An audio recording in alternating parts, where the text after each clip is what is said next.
বিপদ ঘটলে নেতা থাকতে হবে কই, সামনে না পেছনে? আমাদের নেতারা থাকে কই? এত আওয়াজ, সবাই ঘুম থেকে জেগে গেল। ঘুম থেকে জেগে সবাই হতভম্ব, কিরে এত আওয়াজ তো মদিনাতে কখনো শুনি না, ঘটনা কি?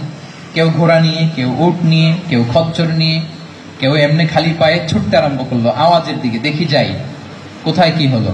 সবাই ছুটতে ছুটতে মাঝপথে যেয়ে দেখে রাসূল সাল্লাল্লাহু আলাইহি ওয়াসাল্লাম আওয়াজ কোথায় হয়েছে, কোত্থেকে হয়েছে দেখে ফিরে আসতেছে আর বলতেছে, লান তুরাউ লান তুরাউ, ডোন্ট ওয়ারি ডোন্ট ওয়ারি, আরে ভয় নাই ভয় নাই, দেখে আসছি আমি, আল্লাহু আকবার, ভয় নাই আমি দেখে আসছি, এভরিথিং ইজ ফাইন দেয়ার, সব ঠিক আছে, যাও ফেরো ফেরো মদিনায় ফেরো। সবাই ভয় পেয়ে ঘোড়া টোড়া ও ঠাকিয়ে ছুটতে আরম্ভ করছে। অনেক দূর যাওয়ার পরে দেখে রাসূল সাল্লাল্লাহু আলাইহি ওয়াসাল্লাম আবু তালহা রাদিয়াল্লাহু তাআলা আনহুর একটা খুবই ক্ষিপ্ত ঘোড়া নিয়ে উনি দেখে ভিজিট করে ফিরে আসতেছেন। সুবহানাল্লাহ। তাইলে বিপদ ঘটলে নেতা থাকতে হবে কই, সামনে না পেছনে? আমাদের নেতারা থাকে কই? নাকি পেছনেও খুঁজে পাওয়া যায় না? It's a big crisis. নেতা থাকবে কোথায়?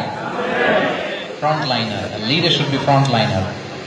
উনি তো লিড দিবে, নেতৃত্ব দিবে। এখন ওনার যদি খুঁজে পাওয়া না যায় তাহলে থাকবে কিছু না। এই যে শিখতে হবে আমাদের, যেমনটা রাসূল সাল্লাল্লাহু আলাইহি ওয়াসাল্লাম করলেন, বিকট আওয়াজ, উনি আগে চলে গেছে, কাউকে না বলে দেখে দেখে চলে আসতেছে। আল্লাহু আকবার।